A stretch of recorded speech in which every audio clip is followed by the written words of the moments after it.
Nobody's going to deny that Jordan Love and the Packers are struggling right now, but how can the Vikings make sure that they get their piece too and that they're not the get-right game? Welcome to the Locked On Vikings podcast.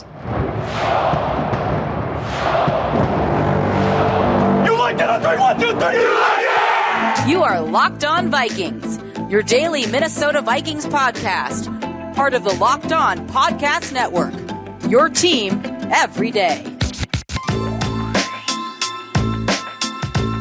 What's up, everybody? Welcome to the Locked On Vikings podcast, where we're always trying to learn something new. Part of the Locked On Podcast Network, your team every day. And thank you so much to those of you who do listen to this show every single day. My hashtag everydayers. I appreciate you all so much. You can find the show wherever you find your favorite podcasts, whether it's anywhere you listen to podcasts, including the SiriusXM app, which you can also, depending on your plan, you can go find live broadcasts of all NFL games, including the upcoming Vikings-Packers game. You can also find this show on YouTube or Amazon Fire and Roku. Just download the Locked On Minnesota Sports app. Today's episode is brought to you by PrizePicks, the easiest and most exciting way to play daily fantasy sports. Go to prizepicks.com/LockedOnNFL and use code LockedOnNFL, all lowercase, for a first deposit match up to $100. And we will talk more about PrizePicks later when we do our Friday tradition, the PrizePicks Prized Picks, as well as some of your bold predictions, my favorite part of the week. But first, some actual previewing of the Green Bay Packers game. Vikings headed over to Lambeau, and after talking to Peter yesterday, you can find, if you want a more like holistic analysis of the Vikings-Packers games, Crossover Thursday is your place to go. That's where we actually talk about the matchups and the keys to the game and all of that stuff, predictions. And then by Friday, I kind of just want to hone in on a couple of things, and then we do our prize picks and our bold predictions. So the couple things that I guess jumped out to me, I did a quick scrub through some Packers tape, and what I noticed was, boy, Peter wasn't lying. It's ugly out here. I pulled up the last couple games that they played, and I mean, the stuff that I've seen all the clips going around about, like wide receivers running the same routes and stuff like that. And while that's really ugly to see, if I'm trying to evaluate the Packers, you know, if I am pretending I'm part of the Vikings staff trying to prepare for the Packers, I'm not going to rely on that, right? I think that they go back to practice and they fix that crap. If we get that and they ruin an offensive play, that's great. We'll take it. But there's not really anything you have to do to prepare for that. If they want to shoot themselves in the foot, they're free to do so. It doesn't really affect what we're going to practice. So instead, I was trying to look for other patterns and weaknesses that are a little bit more sustainable. And in the run game in particular, I found some stuff, but really, it's how do you attack Jordan Love, right? So JT O'Sullivan at the QB school, I love it. I watch every video. He's done a couple on Jordan Love over their last couple games, so you can watch that too. That's got the all 22 if you want it. And something he points out a lot that you just can't stop seeing once you've seen it is that Jordan Love will just move when he doesn't have to. He's not, you could call it like uncomfortable in the pocket if you want to, but he'll just be sitting in a clean pocket and then suddenly just start like drifting to his left or drifting to his right, or he'll feel like he has to like run into a throw. So he's never throwing off a clean base, and then you get inaccuracies. And I think there are some hero ball moments where you're just trying to do too much, like the interception at the end of the Raiders game is a little bit of just like doing too much, you know. There is something in quarterbacking on easy mode. Make everything as easy as possible for yourself, because once you start playing on hard mode, as cool as it can be, you start to spray them. You know, if you're not throwing off a base, you'll spray them. That's just kind of a truism. So the question becomes, okay, how do we take advantage of that, right? Look, inaccurate passes, look alive D-backs, maybe this thing falls into your lap. But what I want to do is show Jordan Love flashes of color. Because what I think is happening on a lot of these plays where he starts drifting is that in his periphery, you know, he's looking downfield, he's reading the coverage. In his periphery, he'll see a flash of the opposing team's color, right? It'll be a white jersey, right? Flash the white jersey. And when you see a flash of white, oh, there's pressure, I got to react to it. And he'll just start moving, right? So how do you get a lot of color to flash across? I say stunts. And Peter told me yesterday they haven't been good at picking up stunts. So I'm thinking live in 4 or 5 man rushes and just stunt that thing all the time until you get to like 3rd and long, where or 3rd and not a rundown, right? 3rd and medium works too, where then you start flattening everything out and Brian Flores can do whatever completely insane stuff he wants to do. So to me, that's what I'm thinking. And then you muddy the look and you save your rotations for post snap. This is another thing. So Peter has been asking the Packers to use more motion for years. For like literally like 2 years, like they're a little bit too static on offense. So you might be able to use that to time out snap counts and stuff and say, roll the coverage like right away pre-snap, or like kind of try to time it with the snap. Like when you hear the cadence, roll the coverage, because they're not going to do motions and stuff and force you to declare the coverages that you're in. But if they do start forcing that, if they do start doing that motion-y stuff, which is like that, this is Peter's version of this episode for me, his deal was to do that, use motion, force the Vikings to declare, which I think is a good idea against the Vikings. If they start doing that, then you just have to hold your rotations until after the snap and say, yeah, this is the pre-snap look we're giving you. You snap the ball, guys start moving, then we'll rotate. And yeah, that means it's going to take us longer to get to our landmarks, and maybe you can exploit that, but it's a lot harder to exploit that, and you have to be able to do things in rhythm and on time and in the way that like the 49ers could actually do that and move the ball on them. And guess what? Packers, you're not the 49ers. So that's also part of it too. So I want guys to be kind of moving around and flashing across gaps, and I want coverages to be disguised, and I want this to be a really, really difficult thing to read, and I want to force Jordan Love to think way more than he has time to. That's what I want here. And then in terms of the run game for the Packers, boy howdy, it's a mess. It's rough out there. There's a lot of guys just not being very precise with how they're hitting people. They're supposed to be on the inside shoulder, they're on the outside shoulder, or vice versa. Guys just aren't getting the push. There are a couple guys on there that are playing pretty well. I think their center, Josh Myers, is playing pretty well. I don't know if he's still going to be the center. I know they're banged up there, so they might have to move some guys around. But they've got a couple guys up front playing pretty well. But there's a lot of messy reps. And then on the defensive side of the ball, I was actually surprised when I flicked on the tape just how much man coverage I saw, especially against the Raiders. Of all teams, you would think the Packers would look at Devontae Adams and not think that they could single up on him, but they singled up on him a lot, and it actually worked. So they had those guys. It was sometimes it was Jair, sometimes it was Rasul Douglas, though. And I know again they're banged up, so we don't know who they're going to have. I should probably find you the injury report, huh? Oh, wow. He was downgraded. He was limited on Wednesday, downgraded to DNP. So that's something to look at. Also, their tight end, Luke Musgrave, is hurt his ankle in the Broncos game. That is maybe a blessing for them. I think Ben Sims is legit better, at least from what I saw on tape, which is just 2 games, and I didn't even get to all of them. So grain of salt. That's not a holistic take, but just from what I saw, it looks like Ben Sims was better to me. I don't know. The only other DNP we got was Preston Smith with an illness. Hard to imagine that taking him out. And a couple guys got upgraded. Aaron Jones limited with the hamstring he's been dealing with. Josh Myers limited, so maybe he will be available. The only stuff we have, TJ Hawkinson sat out with a foot injury. He is upgraded to limited, and Brian Oswalt still is out or he's still DNP with the injuries that he had in the ankle thing that he got in the 49ers game. So that's where we're at on the injury report. Hey, let's get into some of the prize picks, though. Let me just actually put something tangible on top of these kind of analyses and see how we end up doing. Plus, your bold predictions coming up.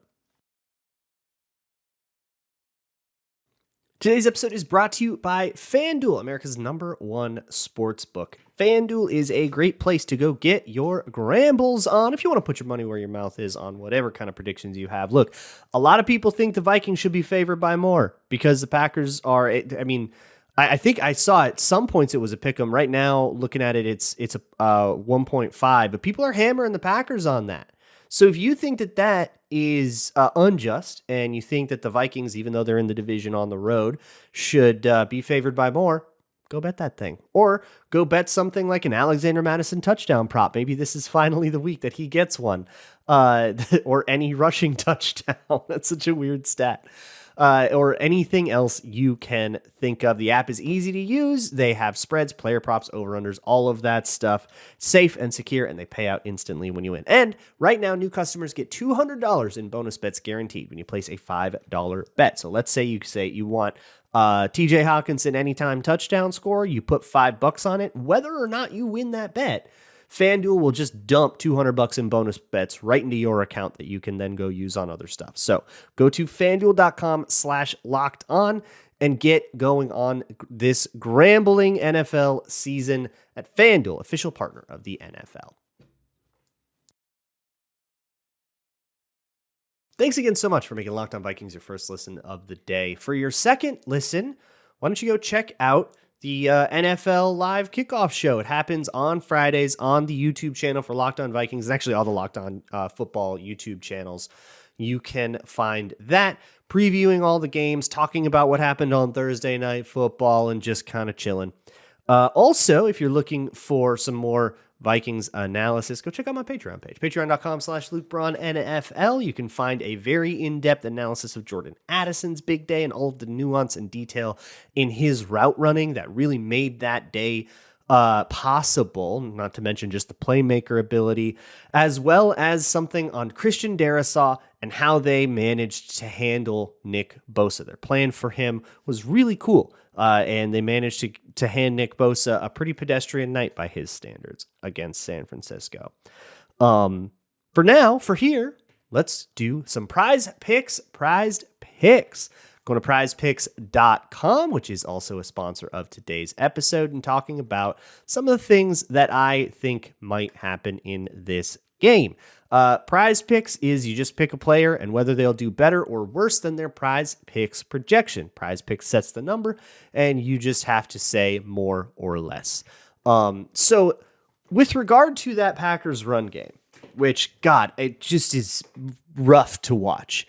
And here's the thing. For me as a Vikings fan, of course it is nice to see the Packers struggle. You always love to see the Packers lose games. But I think more than any team in the league, more than I'll ever hate any team in the league. Packers, Bears, Lions. I know some people still have grudges against the Saints or the Eagles for NFC Championship games. More than I'll ever hate another team, I will hate bad football. I can't stand bad football. I would much rather see everybody play well and the chips fall where they may, rather than watch bad football. And the Packers running game is bad football. It sucks. I don't like seeing it. And now that I've said that, I'm sure that they'll pop off for 200 yards and have a get-right game. But at least the last couple weeks, they have run the ball really, really bad. And after seeing what the Vikings did against a very good run game in the 49ers, how can you possibly predict that the Packers would have a good running game? And sure, that is always how it goes, right? It always circles around. But Aaron Jones, 42.5 rush yards, that's where Prize Picks set it. I'm slamming the less than button. Similarly, because of the issues that they've had in the pass game, I was actually surprised to see that Prize Picks had set Jordan Love's passing yards number at 219.5. He's only hit that in 3 games this year. And one of those was the Bears game, which I asked a couple people, including Peter in the Packers space, about that game. And they said, that one doesn't really represent the Packers just because the Bears were such a mess. It's okay, that's fair. And he hasn't crossed 200 yards in the last 2 games. So he's very susceptible to that kind of thing. Put in the blitzes, put in the let's contract everything, kind of, let's get 40 completions for 180 yards, that kind of thing. And I feel pretty good about a less than there as well. On the Vikings side of things, this is a very bullish Prize Picks segment. And I'm not that cocky ever, right? I say it all the time. The Vikings can beat anyone. They can lose to anyone. It is inarguable that the Packers in their last couple games have played poorly. No Packers fan will tell you that that's wrong, but hey, every week's a new day, right? Maybe they can come out and have a better game. But that said, they love to man up on the back end. They really, really liked playing man coverage. And so that tells me, hey, look, if Jair Alexander plays or if they've got, Carrington Valentine or whatever, they got guys that want to play big on Jordan Addison. I still kind of feel like they might be able to take him away from it. We might just not get refs that call it as tight as they did against San Francisco, which benefited the Vikings, and those were fine calls. But sometimes you get guys that just let them play, and then you'll get away with all that holding.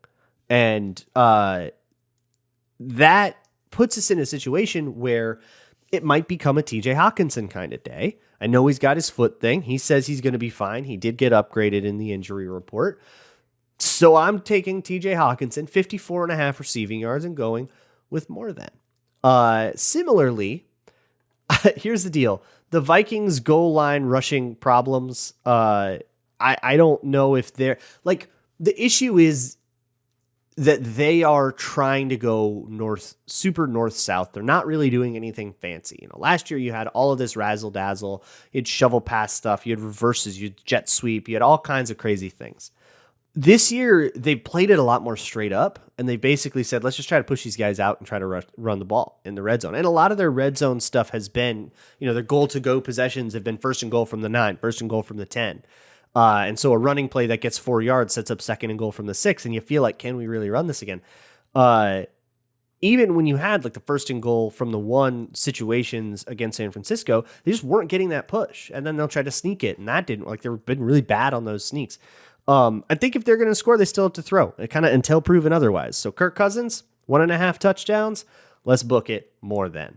That is my PrizePicks prized picks. I'm doing that. I clicked flex play on that because there's a couple, like the TJ Hawkinson one I feel like okay about. The Aaron Jones one, look, hey, he could still, we could do a misfit. He could break off 135 yarder and then that kind of takes it, right? No matter how right I am in spirit. So I did the flex play thing.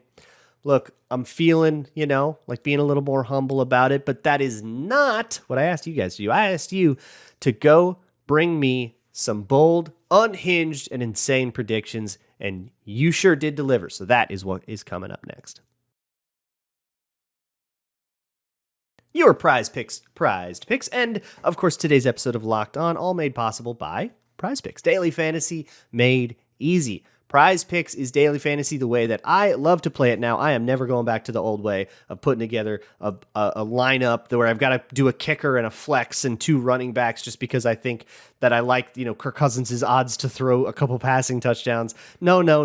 None of that. Let's do PrizePicks instead, where you can just pick 2 to 6 of your favorite players, put them together into a, all or nothing for a bigger payout kind of deal, or you can do the flex play deal like I did, which is where you can, if I get 3 out of 4, I still win, but I get a lesser payout. So it's a little bit more of a conservative move.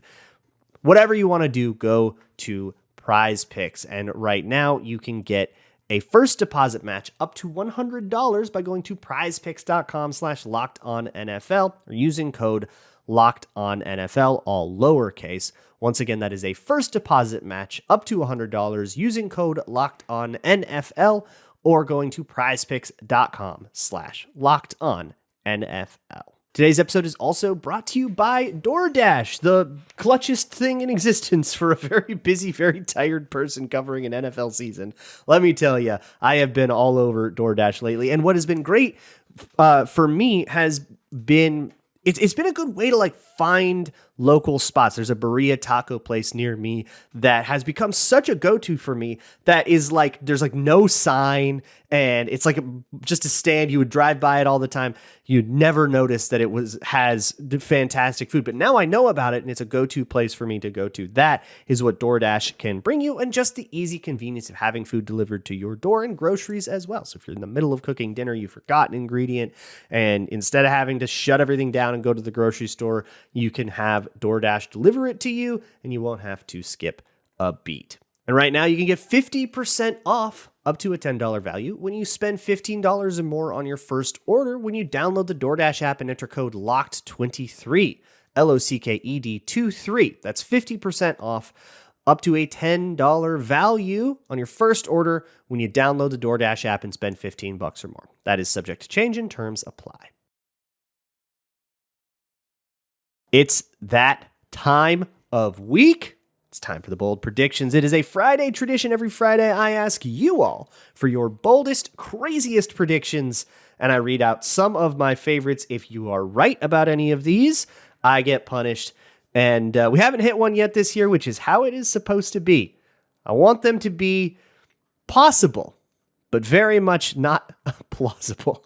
Last week, we had Chris predict that there would be no touchdown in the game scored by a player that started in week 1. I absolutely love that prediction because it says like everything has to be like either guys that you don't consider starters like Ty Chandler or whatever, or guys like Cam Akers, right? That joined late, who also you wouldn't really consider a starter, but maybe he is now. But he certainly wasn't week 1 for the Vikings. So that didn't happen. Of course, we got I don't know. You could have argued Jordan Addison is like not a week 1 starter technically. Like we could have had that debate, but Christian McCaffrey broke this anyways. The missed kick said that Kirk Cousins would throw a pick 2 on a 2-point conversion attempt. Loved that energy. Never got an opportunity to. The spooky skull bus said that Madison hadn't had a single 20-yard play, and that game he would have 5, resulting in a 100+ combined yardage day. So that was way out in the stratosphere, obviously, which I respect. But I do think it's funny that the game started with a 19-yard run. Explosive play, exactly the cathartic thing where, oh my God, they finally figured out how to run the ball. But it's not for 20. It's only for 19, so it didn't count anyways. We wouldn't have gotten close regardless. David Rose said that we would get creditable reports by the end of the game that Danielle Hunter has been traded to the Jags for a first in game. We did not get that. We still haven't gotten that. I'm starting to get really worried that the draft day weekend Danielle Hunter trade rumors were not necessarily true. MN Sports Appreciator said that Najee Thompson will have a TD on special teams. Najee Thompson, not even active for the game, which is kind of wild. Wild special teams thing. They activated all 3 of the D tackle, the big nose tackles, Jaquelin Roy and Tonga, then of course Harrison Phillips. I don't think they had all 3 of them on the field at the same time at any point, maybe for like one of the sneaks or something. So I guess they just wanted to keep that rotation a little bit fresher because they knew that they hit a lot of big personnel, 21 and 12 and stuff, because it's the 49ers and that's how they roll. So I'm guessing that's why. And then they said, yeah, we got our special teams ace. We got to put you down. We need a little bit more rotation today. So no Najee Thompson touchdown, sadly. That would be my guess. Maybe he'll continue to be a healthy scratch and we actually have somebody else we like more on special teams. Jake Bieber said that receiving touchdowns would only be scored by tight ends. It was National Tight End Day. We had the Iowa tight end deal. A lot of great attention on those tight ends, but neither of them got in the end zone, right? Too bad. Let's move on to this week's. The first one against Green Bay comes from Swede's Goal, who says that in an amazing feat of acrobatics, Alexander Mattison will hurdle 2 players on the same play. I can't remember, when's the last time we saw Alexander Mattison actually successfully hurdle someone? It feels like something that he did in the first couple years of his career, and then he's really chilled out on, which that in a way that's growth. Hurdling is a cool highlight, but it's kind of dangerous, right? You're going to get yourself lit up sometimes. And especially if you've had fumble issues, which he has this year, that's a good way to lose your ball security as you're kind of flailing about in midair. You don't need to be doing that. Just lower your shoulder and go. So if he does it once, I'd be surprised. If he does it twice on the same play, that is a bold prediction. Skull Youper, which I guess is an Upper Peninsula, Michigan nickname. I didn't know that. I guess you're the Youpers up there, says this goes down as the Johnny Munt game. 2 first half red zone touchdowns. So I think the only way for this to happen would be for TJ Hawkinson not to play with the foot injury. And then you've come out in a whole bunch of 12 personnel on the goal line and Johnny Munt gets 2 touchdowns. And we go, oh my God, this was the Johnny Munt game. I think if that happens, that's all it would take to beat the Johnny Munt game. So I don't need to hold you to some weird standard about how much people talk about Munt. You get 2 red zone. I'm not even going to say first half. I'm going to delete that. Two Johnny Munt touchdowns of any sort. And you get this one. I'll give this to you. Keon County resident said that every Vikings running back / fullback that's active on game day will score a rushing touchdown. Okay, interesting. So, I'm going to take the rushing touchdown out of there because the best way for Kene Nwangwu to get a touchdown is through a kick return. And I think if we get to a point where CJ Ham got a touchdown, Madison got a touchdown, Akers got a touchdown, and Nwangwu got a touchdown, but it was only a kick return, I'm giving that to you. Like that, come on. That's just that you did it. That's absolutely counts. So I'll take the rushing qualifier out of it and say you're just parlaying anytime touchdown scorer basically for Madison, Akers, Nwangwu, and CJ Ham. And I guess they could like bring somebody else up, but it'll probably be those 4 players are the ones. Oh, Ty Chandler, of course, him too. So yeah, you're just parlaying 5 touchdown things together, which is plenty bold. I love it. Ryan Gunn says that Anders Carlson, is it Anders Carlson, misses a potential game winner under 40 yards. So this has to be what would have been the go-ahead touchdown. For this to happen, it has to be less than a 3-point game. Very possible. That's how the Vikings roll. Everything is one score. And it has to be under 40 yards.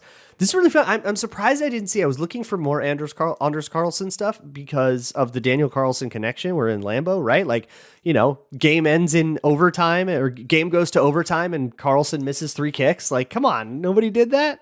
Nobody did that. This is the closest one. Adam Kleinsaucer says the next one. It says Vikings will attempt a free kick to end the half. So there's a not very commonly used rule that I think it's after a kickoff, right? Or can it be a punt? Instead of having a drive, your kicker can come out and attempt a free kick from where you got the ball, and that'll end the drive there. So it's an uncontested field goal, I think, right? That could possibly go through the uprights and be a free kick.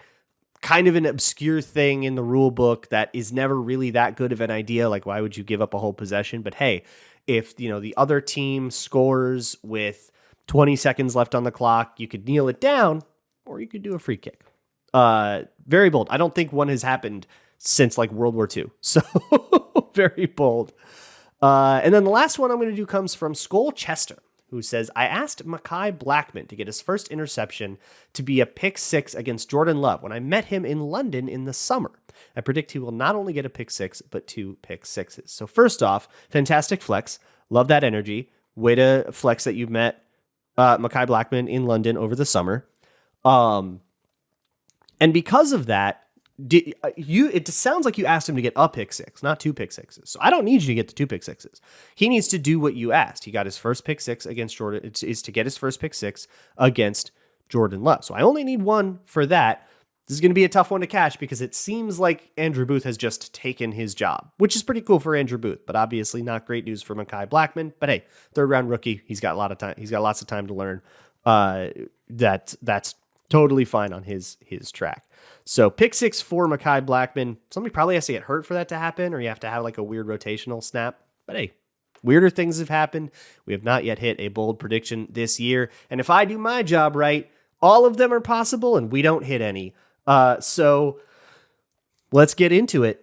That is last time we're going to talk before Vikings Packers. So next time I see you, it'll be on the Locked On Vikings postcast with Luke Inman and Sam Ekstrom and Ron Johnson breaking down whatever happens in this. That'll be live on the Locked On Minnesota Sports YouTube channel as soon as the clock hits 0 on this game. So go flip over to that YouTube channel. You can catch us live. You can also catch it later, of course. You can catch the audio right here on Locked On Vikings. Will be uploaded later that day. I will see you all for that. Have a great weekend. And as always, Skull.